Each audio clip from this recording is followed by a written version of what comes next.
Why are you so sad?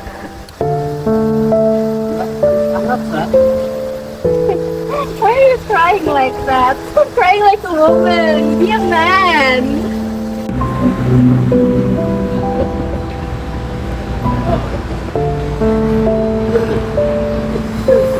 Gua bilang ke nyokap bokap gimana ya duit gua sisa 500. Bulan ini gua belum bayar kos, belum beli makanan, belum masih duit orang tua. Adik gua minta uang saku lagi.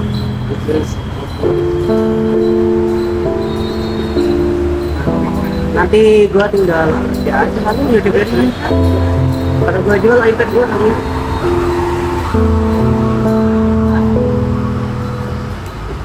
God, look at that guy. He looks so homeless. Huh? Which guy? That one. I know, right? He can't even pay for his own food, let alone provide his family. Yeah, I know. Sorry for his wife.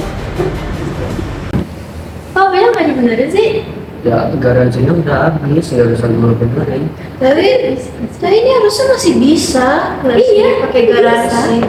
Itu kan tapi susah. Ya, garansinya kan nggak gampang. habisnya 1 tahun. Iya. Ini udah lebih dari 1 tahun. Ya, tapi kan nggak lewatnya kan nggak lewat banget. Iya. Harusnya masih bisa lah. Ya, tetap aja bisa. Ya masih nggak bisa lah. Saya tuh Masih pernah. bisa. Saya tuh dulu saya pernah garansi itu headphones, tapi itu cuman kayak 1 bulan telat itu nggak bisa ya. Bisa. Ini berapa bulan? Bisa. Kemarin aku ada garansi apa itu? Garansi tablet tuh masih bisa kok dipakai. Emang berapa hari? Kalau garansi ini kapan matinya? Iya. Ya udah lama ya kan, tapi masih bisa kok. Tahun lagi. Ini soalnya garansinya tertulisnya 1 tahun. Iya, dia juga 2 tahun. Emang kamu belinya dari Dia juga dari 2 tahun. Ini di tokonya. Toko mana? Toko official atau toko enggak? Kok kalian nggak percaya sama kami sih? Udah nggak bisa loh ini garansinya. Bisa. Kan Ini kan Alas belinya di tempat official, jadi kan mereka lebih strict. It's very like this. Did you guys know that the video before is an example of a misandrism behavior? Kalian tahu gak sih kalau ternyata Gen Z di Indonesia rata-rata tidak mengetahui kata misandrisme? Apa kakak tahu apa itu misandrisme? Nggak tahu. Kak pernah mendengar apa itu misandrisme? Belum pernah. Kira-kira apa ya pendapat Gen Z tentang misandrisme? Menurut Mas, masyarakat saat ini cenderung menilai laki-laki secara negatif atau tidak? Kalau dari perspektif perempuan iya, karena kalau dilihat dari apa ya, mungkin dari hal negatif kayak misal KS, kekerasan seksual, atau mungkin dari kekerasan dan apa ya KDRT, itu kebanyakan pelakunya laki-laki dan itu subjek apa ya distereotipkan pada laki-laki as a whole, as general gitu. In recent years, conversation about gender has become louder and more complicated, especially online.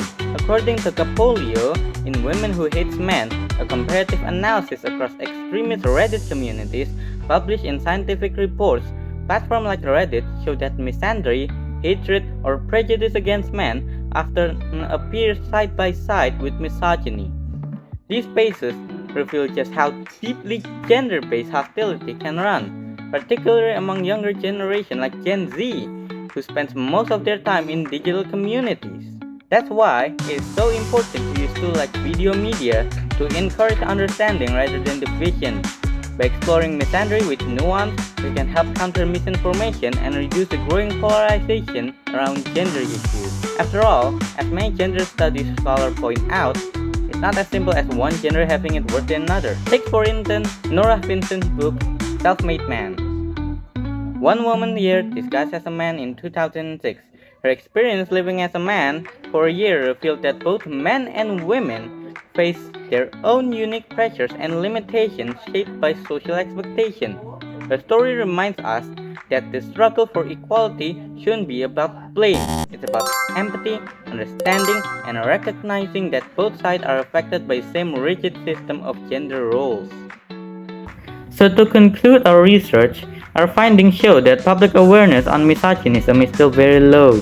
Even among educated individuals, most respondents admitted that they had never heard of the term misandrism before participating in the study.